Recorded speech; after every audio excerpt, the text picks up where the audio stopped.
Welcome everyone to what's supposed to be the final installment of our rear van insulated curtain. To be 100% honest with you, I'm not really happy with how it turned out. We're going to go out to the van, install the curtain, and you'll see what I'm talking about. At first I was really frustrated, almost didn't even want to film this episode when I realized, the curtain didn't turn out the way I thought it was going to.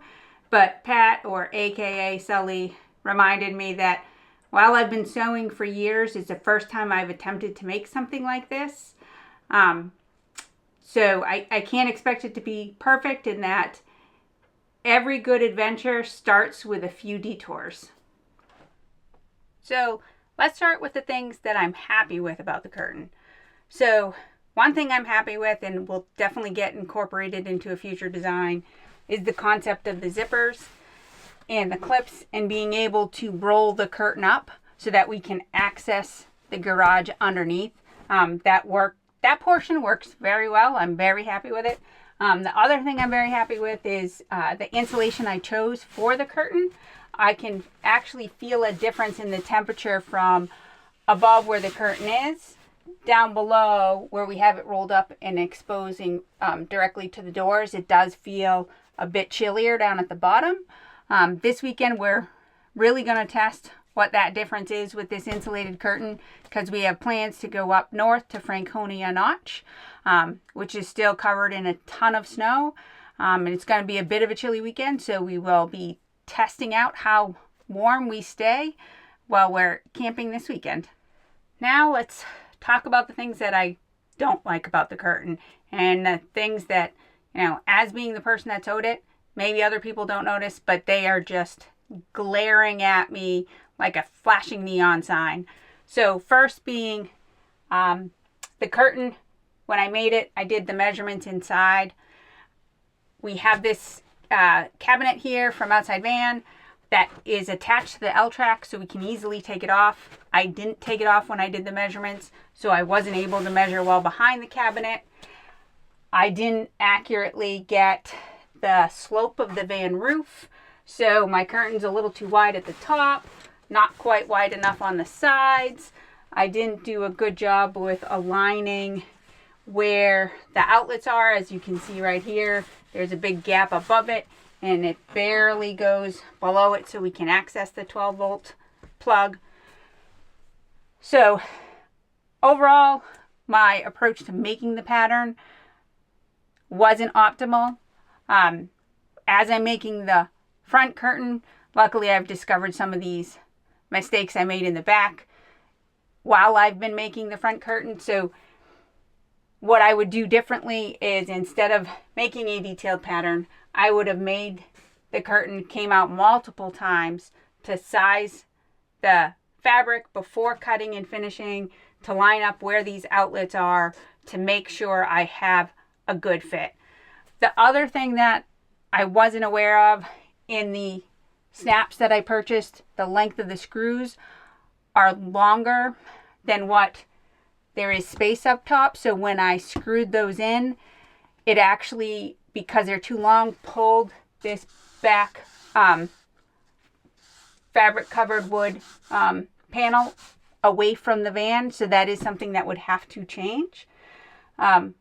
Overall, there are things I'm happy with, but there are definitely things I would change. So I'm taking this as a learning experience. I'm going to take all the things I learned from this, and you will be seeing at some point a 2.0 version of this curtain, where I take into account all those mistakes I made this time around. So let's talk about the cost and how much effort it actually was to create the curtain. So if you go back to the first episode of this series, I go through and show you all of the different materials that I'll be using to create the curtain. And then I also have in the description of the video links to all of the different materials I used and where I purchased them from, so you have that as a reference. For the total cost of everything I bought, with the exception of things like thread to sew the curtains, the cost was just over $150. About 75% of that was in fabrics, over $60 specifically for the insulated fabric. That fabric I bought through Joann's. I did, for that $60 price, get it on sale, so it's even more expensive if you pay normal retail price.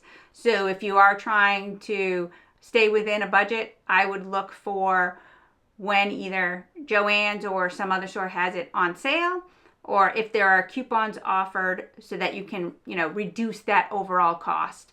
But compared to the few examples I was able to find out there for sale that were already made through sites like Etsy, the costs were well over $500. So, $150 compared to $500, I think it's a good savings even with the amount of time it took me to create the curtain. So let's talk about how long it took me to make the curtain. It probably took about 16 hours in total. That total included doing the pattern, taking all of the measurements, cutting out the fabric, sewing the curtain, as well as installing the curtain in the van. You will notice in my filming, I had quite a few outfit changes. I do work full time, so I am only able to work on these projects, on the weekend or in the evenings.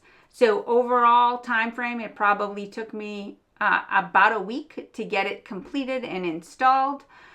So I'm pretty happy with that time frame. I do have, some lessons I probably learned during the process that will make creating the 2.0 version of the curtain a little faster, and things like how I sewed on the foam tube at the base of the curtain, what was the best way to layer the fabric and the zippers to create the zippers in the paneled curtain.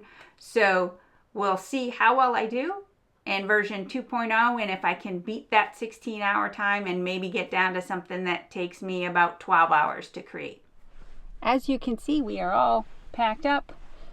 Not just a warm curtain that we've got out back, but also plenty of warm bedding to keep us nice and cozy this weekend.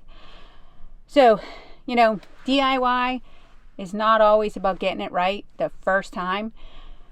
Often I don't. It's about enjoying what you're doing, feeling like you accomplished something in the end, and always learning from all of your experiences. If you have DIY failures, I would love to hear about them. Post your stories in the comments below. And if you liked this honest approach or review of creating a van curtain, hit the like button. Don't forget to subscribe if you want to hear about curtain 2.0 and see how successful I am the second time around.